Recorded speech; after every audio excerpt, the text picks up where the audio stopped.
Hello दोस्तों, आज हम पढ़ेंगे समास के भेद। इससे पहले वाली क्लास में हमने समास की परिभाषा, समास का शाब्दिक अर्थ और समास के उदाहरण अच्छी तरह से पढ़े थे और समझे थे। आज हम पढ़ेंगे समास के भेद। देखिए दोस्तों, समास के भेद की छोटी सी ट्रिक है। अब कह तो दे दे। अ यानी अव्ययभाव समास, ब बहुब्री, क क्रमधारय, तो तत्पुरुष, द द्वंद्व और दे द्विगु। तो इस प्रकार समास के कितने भेद होते हैं? 6 भेद होते हैं। पहला है अव्ययभाव समास। देखो, इस समास में परिवर्तनशीलता का भाव होता है और उस अव्यय पद का रूप लिंग, वचन, कारक में नहीं बदलता। वह सदैव एक सा रहता है। इसमें पहला पद प्रधान होता है। देखिए दोस्तों, जो अव्ययभाव समास होता है उस समास में एक तो परिवर्तनशीलता का भाव होता है, दूसरा ये अव्यय पद होते हैं और अव्यय वे होते हैं जो लिंग, वचन, कारक, काल के आधार पर उनमें कोई भी परिवर्तन नहीं होता। वे हमेशा एक समान बने रहते हैं। और साथ ही इस जो समास में पहला पद प्रधान होता है उसे हम अव्ययभाव समास कहते हैं। और इसके साथ एक इस समास में हमेशा उपसर्गों का प्रयोग किया जाता है। जहाँ भी हमें उपसर्ग दिखाई दे वहाँ पर अव्ययभाव समास होगा। जैसे देखिए, एक है समस्त पद, दूसरा है समास विग्रह। यथाशक्ति, शक्ति के अनुसार, यथा समय, समय के अनुसार, प्रतिक्षण, हर क्षण, यथासंभव, जैसा संभव हो, आमरण, मरण तक। तो दोस्तों देखिए, इसमें यथा है, प्रति है और आ है।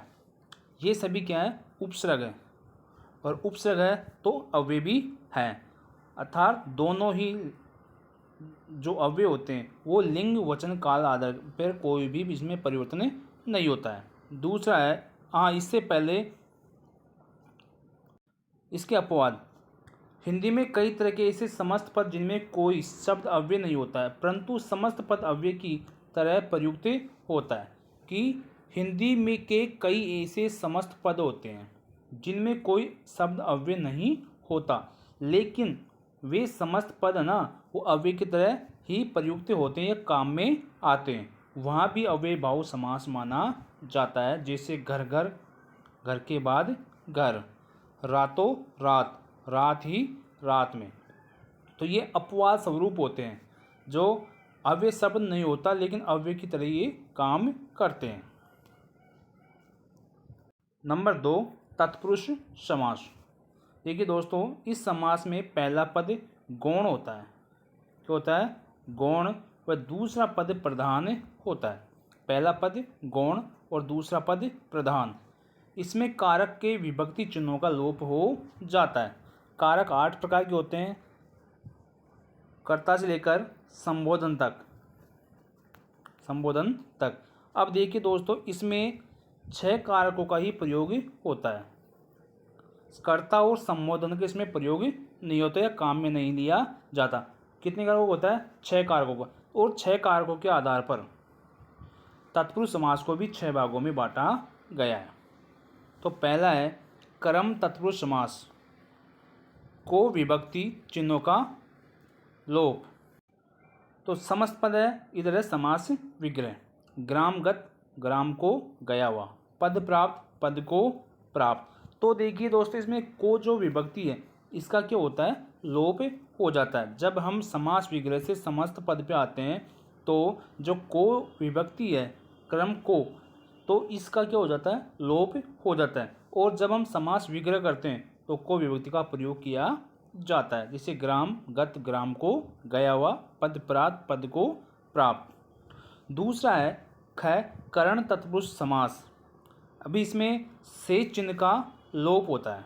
से चिन्ह का लोप होता है। भावपूर्ण, भाव से पूर्ण। हस्तलिखित, हस्त से लिखित। तो अगर विग्रह को हम समस्त पद में करेंगे तो से विभक्ति का क्या हो जाएगा? लोप हो जाएगा। तीसरा है संप्रदान तत्पुरुष समास। अब इसकी विभक्ति है के लिए, तो इसकी विभक्ति के लिए क्या हो जाएगा, लोप हो जाएगा। दोस्तों संप्रदान में हमेशा देने का भाव होता है। गुरु दक्षिणा, गुरु के लिए दक्षिणा। युद्ध भूमि, युद्ध के लिए भूमि। चौथा है अपादान तत्पुरुष समास। तो अपादान तत्पुरुष समास में क्या होता है कि हमेशा अलग होने का भाव होता है, यानी पृथक होने का भाव होता है। तो से चिन्ह का जो प्रयोग होता है वो अलग होने के लिए किया जाता है, और इसका भी क्या होता है, लोप हो जाता है। तो लोप हो जाता है। देश निकाला, देश से निकाला, यानी पृथक होने का भाव। बंधन मुक्त, बंधन से मुक्त। पांचवा है संबंध तत्पुरुष समास। इसमें काके की, रारेरी और नानेनी आता है। तो संबंध यानी किसी के द्वारा संबंध स्थापित करना। गंगा जल, गंगा का जल। नगर सेठ, नगर का सेठ। छठा है अधिगण तत्पुरुष समास में पर चिन्हों का लोप। जैसे जलमगन, जल में मगन। आप बीती, आप पर बीती। तो दोस्तों जो तत्पुरुष समास होता है उसको कारक चिन्हों के आधार पर 6 भागों में बांटा गया है। 3 नंबर कर्मधारय समास। अब देखिए दोस्तों, कर्मधारय में इस समास के पहले तथा दूसरे पद में विशेषण विशेष से उपमान उपमेय का संबंध होता है।